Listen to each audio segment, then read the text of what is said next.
تو آقا فرماتے ہیں، اللہ کے نبی نے ارشاد فرمایا، حضرت علی اس کے راوی ہیں، آقا فرماتے جس نے قرآن کو یاد کیا، جس نے قرآن کو محفوظ کیا سینے میں، اللہ اکبر عزیزان ملت اسلامیہ، تم تو آج اسے بہتر کہتے ہو کہ جس کی بلڈنگ اچھی ہو، تم تو اس کو بہتر کہتے ہو جس کے پاس میں پیسہ اچھا ہو، تم تو اس کو بہتر کہتے ہو کہ جس کے پاس میں دولت اچھی ہو، لیکن ہم آقا علیہ السلام کی بارگاہ میں چلتے ہیں، یا رسول اللہ دنیا میں سب سے بہتر کون ہے؟ آقا دنیا میں سب سے اچھا کون ہے؟ آقا دنیا میں سب سے پیارا کون ہے؟ تو میرے آقا فرماتے خیرکم من تعلم القرآن وعلمہ، دنیا میں سب سے بہتر وہ ہے کہ جو قرآن کو سیکھے اور سکھا دے، جس کے سینے میں قرآن ہو، جس کے سینے میں مصطفیٰ کی حدیث کا ذخیرہ ہو، جو نمازوں کو پڑھتا ہو۔ اللہ اکبر عزیزان ملت اسلامیہ، آؤ ذرا سنتے ہوئے چلو، آقا فرماتے ہیں جس نے قرآن کو یاد کیا، سینے میں محفوظ کر لیا، اللہ کے نبی صلی اللہ علیہ وسلم ارشاد فرماتے ہیں وَشَفَّعَهُ فِي عَشْرَةٍ مِّنْ أَهْلِ بَيْتِهِ كُلُّهُمْ قَدْ اسْتَوْجَبَ النَّارِ۔ اللہ اکبر، اللہ پاک پروردگار عالم کل ان حفاظ کی جماعت سے کہے گا کہ جاؤ، ہم نے قرآن کے عوض تمہیں جنت عطا کر دی۔ اب ایک ایک حافظ قرآن رب کی بارگاہ میں جھگڑا کرے گا، رب کی بارگاہ میں عریضہ پیش کرے گا، اے میرے رب پروردگار میں اکیلا جنت میں نہیں جاؤں گا، اے میرے رب پروردگار میں اکیلا جنت میں نہیں جاؤں گا، اے مولا میرے باپ گناہگار ہے، اے اللہ میرے دادا گناہگار ہے، پاک پروردگار عالم میں اکیلا جنت کے اندر نہیں جاؤں گا۔ وَشَفَّعَهُ فِي عَشْرَةٍ مِّنْ أَهْلِ بَيْتِهِ كُلُّهُمْ قَدْ اسْتَوْجَبَ النَّارِ۔ وجب یجب کے معنی واجب کے آتے ہیں۔ اللہ اکبر، عزیزان ملت اسلامیہ، 10 لوگوں پر جن پر جہنم کی آگ واجب ہو چکی ہوگی، 10 لوگوں پر جن پر جہنم کی آگ واجب ہو چکی ہوگی، حافظ قرآن رب کی بارگاہ میں عریضہ پیش کرے گا، اے مولا میں نے مانا کہ میرا باپ گناہگار ہے، میں نے مانا کہ میرا دادا گناہگار ہے، میں مانتا ہوں کہ میرا پردادا گناہگار ہے، مگر مولا تیرے نبی کا فرمان ہے، تیرے نبی نے ارشاد فرمایا ایک حافظ قرآن اپنی 10 پیڑھیوں کو جن پر جہنم کی آگ واجب ہو چکی ہوگی، اللہ اکبر، عزیزان ملت اسلامیہ، رب کا حکم ہوگا جہنم سے نکال کر جنت میں داخل کر لے۔ یہ قرآن کی برکت ہوگی کہ اللہ ایک حافظ قرآن جس نے سینے میں قرآن کو محفوظ کر لیا اور یاد کرتے ہوئے دنیا سے چلا گیا، ایک حافظ قرآن الحمدللہ کل قیامت میں رب العزت کی جانب سے 10 افراد کو جہنم سے جنت دلاتا نظر آئے گا۔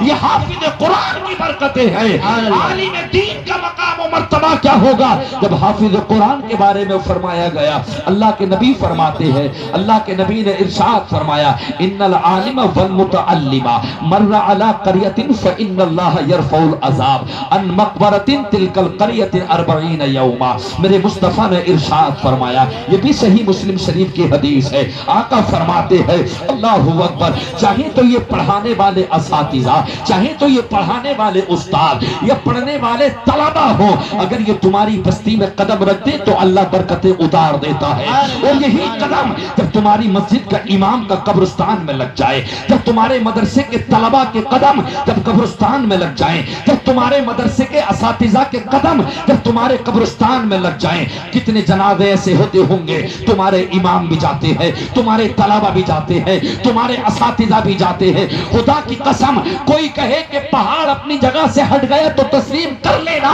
لیکن کوئی یہ کہے معاذ اللہ کے مصطفیٰ کی بات تبدیل ہو گئی تو یقین مت کرنا، نبی نے جو کہہ دیا وہ کہہ دیا۔ سرکار فرماتے ہیں اگر یہ طالب علم کی جماعت اگر قبرستان سے گزر جائے، اللہ 40 دن کا مردوں سے عذاب اٹھا لیتا ہے۔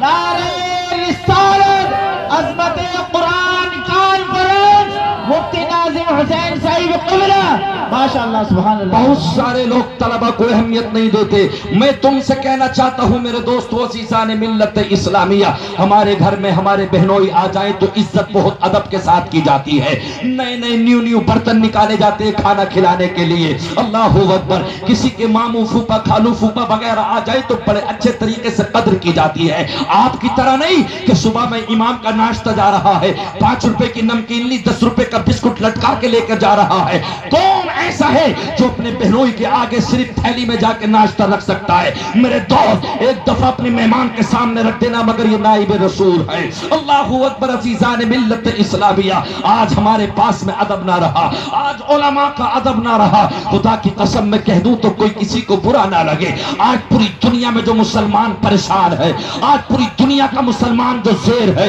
اس کی صحیح وجہ یہ ہے کہ ہم نے علماء کی گستاخیاں کی ہے. اس کی صحیح وجہ یہ ہے کہ ہمارے پاس پیسہ آیا تو ہم نے سیاست مدرسے میں کی, ہمارے پاس میں پیسہ آیا تو ہم نے سیاست مدرسے میں دکھلائی. پردھان ہو تو اپنی پردھانی مدرسے میں نہیں بلکہ گھر پہ رکھ کر جاؤ. نماز پڑھنے کے لیے جاؤ تو خالص اللہ کا بندہ بن کے جاؤ. تمہاری زمینداری اپنے گھر پہ چھوڑ کے جاؤ, تمہاری ضلع پنچایت سدسیہ اپنے گھر پہ چھوڑ کے جاؤ, ودھائکی اپنے گھر پہ چھوڑ کے جاؤ. یہ تو وہ جگہ ہے کہ ایک ہی صف میں کھڑے ہو گئے, محمود آیا, نہ کوئی بندہ رہا نہ بندہ نواز. رب کا تو وہ گھر ہے, یہاں فقیر ہے تب بھی پہلی صف میں ہے, اگر دنیا کا بادشاہ ہے تب بھی پہلی صف میں ہے.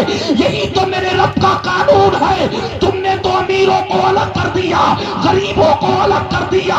غریبوں کی شادیاں الگ ہے, امیروں کی شادیاں الگ ہے, لیکن پوری دنیا نے دیکھ لیا, غیروں نے تسلیم کر لیا. آج منافقوں میں جا کے دیکھو, آج ہندوؤں میں جا کے دیکھو, اللہ اکبر, کمزور طبقے کے لوگوں کو مندروں میں بڑھنے نہیں دیتے ہیں. اللہ اکبر, اپنے سامنے چارپائی پہ بیٹھنے تک کے لیے نہیں دیتے. مگر یہ رب کی جانب سے قانون ہے, امیر ہو یا غریب ہو, جو مسجد میں پہنچے گا ایک ساتھ میں سجدہ کرے گا. میری بارگاہ میں کوئی چھوٹا بڑا نہیں ہے. یہاں جو بھی آئے گا اپنی مالداریوں کو گھر پر رکھ کر آؤ. یہاں تو سادہ بن کے اللہ کا بندہ بن کے بے شک. سبحان اللہ, سبحان اللہ.